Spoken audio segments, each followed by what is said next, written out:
Il était une fois un château magnifique appelé Gesundheit. Le château était énorme avec des décors très détaillés. Il y avait des magnifiques fenêtres, des meurtrières. Au milieu du château s'élevait un donjon imposant. Aux quatre coins du château, des tours.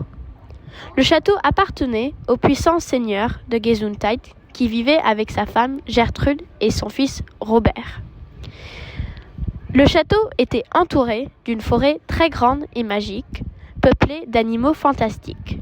Des petits animaux comme des souris qui pouvaient voler, mais aussi des minotaures, des licornes, des sirènes dans des lacs et même un monstre des ombres. Mais toutes ces créatures n'écoutaient qu'un seul maître, Mushu. Mushu était le roi des animaux fantastiques et des dragons. Mushu était aussi le gardien de la princesse Inborg, retenue prisonnière en haut d'une montagne. Dans le château travaillait un jeune palefrenier qui s'appelait Jean Mermoud. Jean Mermoud était orphelin. Son seul ami était Maximus, son étalon dévoué. Maximus avait la particularité d'avoir une intelligence très développée, ainsi qu'un bon sens de l'orientation. Il aimait faire rire Jean, ainsi que manger des carottes mi-cuites et des pommes bien mûres. Jean Mermoud était petit, musclé et roux.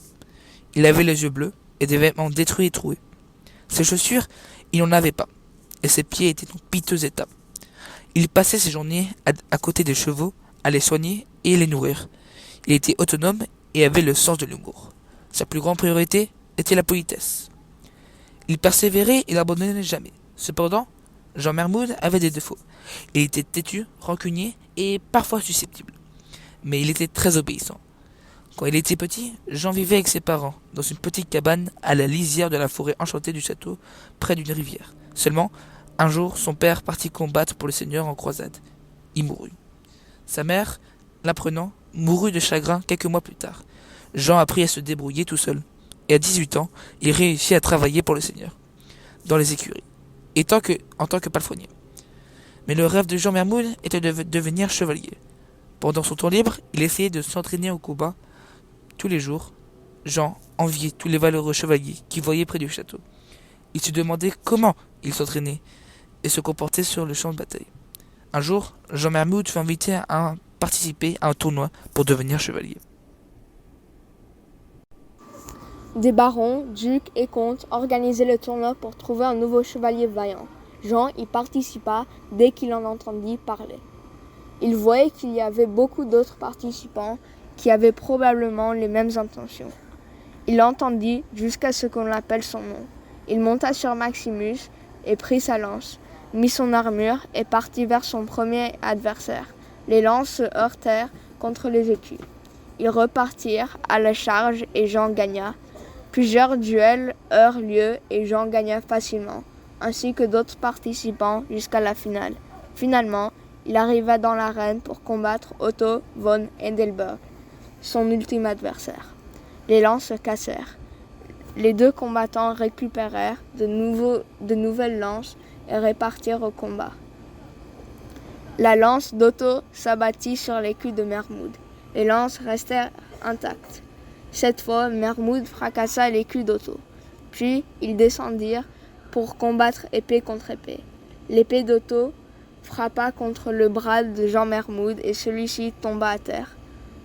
Otto van Endelberg fut déclaré champion et devint chevalier.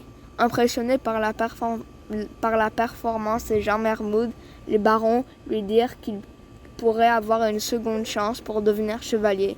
Seulement, c'était une tâche difficile.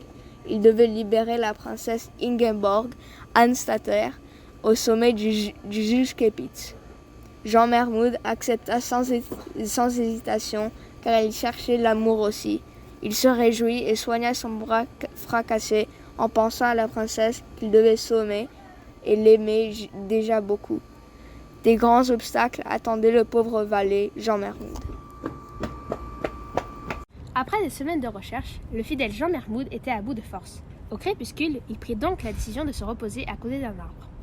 Quand tout d'un coup, il aperçut un rapace de couleur brun foncé avec un plumage brun doré sur la tête et le cou. C'était un aigle royal, l'un des plus majestueux animaux régnant sur la Bavière.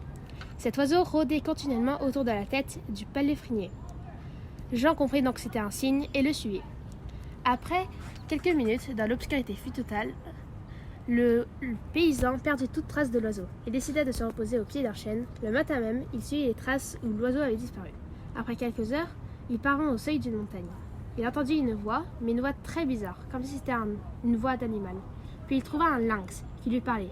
Jean Marmoud fut si surpris qu'il pensait qu'il allait suner. Quand il tomba dans les pommes, plusieurs heures passèrent et il se réveilla. À côté de lui reposait un somptueux lynx. Jean Marmoud se rendit compte qu'il n'hallucinait pas. Le lynx était roux, avec des taches noires. Cet animal lui donnait beaucoup de conseils pour escalader cette fameuse montagne. Après plusieurs mois d'entraînement, il commença à monter aisément. Un jour, il prit la décision d'escalader cette grandiose montagne. Il prit donc avec lui assez de nourriture et d'eau pour survivre, encore une semaine. Après 2 jours, il sut qu'il était à la moitié du chemin. Quelques jours plus tard, il arriva au sommet de la montagne. Quand il arriva en haut de la montagne, Jean comprit donc qu'il aurait affaire à d'autres péripéties.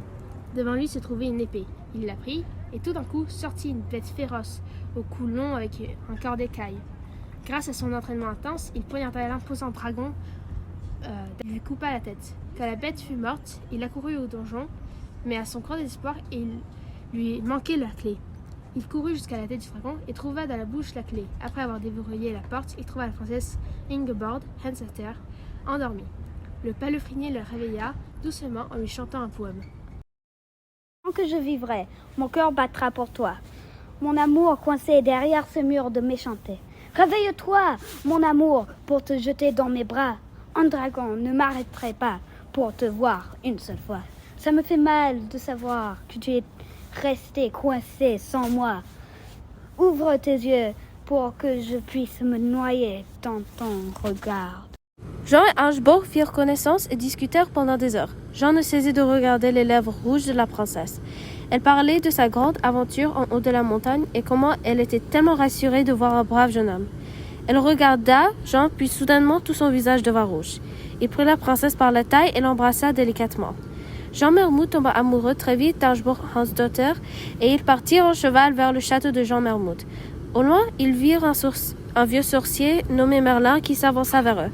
« Bonjour, dit Merlin, je suis désolé, mais monsieur Jean Mermoud, vous devez choisir entre l'amour de cette femme ou être adoubé et devenir enfin chevalier. » Jean aimait beaucoup cette femme, mais le sorcier avait raison. Devenir chevalier était son rêve depuis l'enfance. Il pouvait trouver une autre femme aussi belle et intelligente. Mais ce couple avait un amour extrêmement fort. Il ne savait quoi faire. Quelques longues minutes passèrent et Jean Mermoud décida finalement d'être adoubé par Merlin. L'adoubement fut grandiose. Il y avait des personnes qui venaient de tout le royaume. D'abord, Merlin donna Jean de nouveaux vêtements, puis il lui remit l'éperon droit et lui ceignit l'épée. Jean reçut de nouvelles armes et l'accolade. Finalement, Jean Mermoud devint chevalier, mais malheureusement, Ingeborg mourut de tristesse car elle ne pouvait pas être avec Jean Mermoud.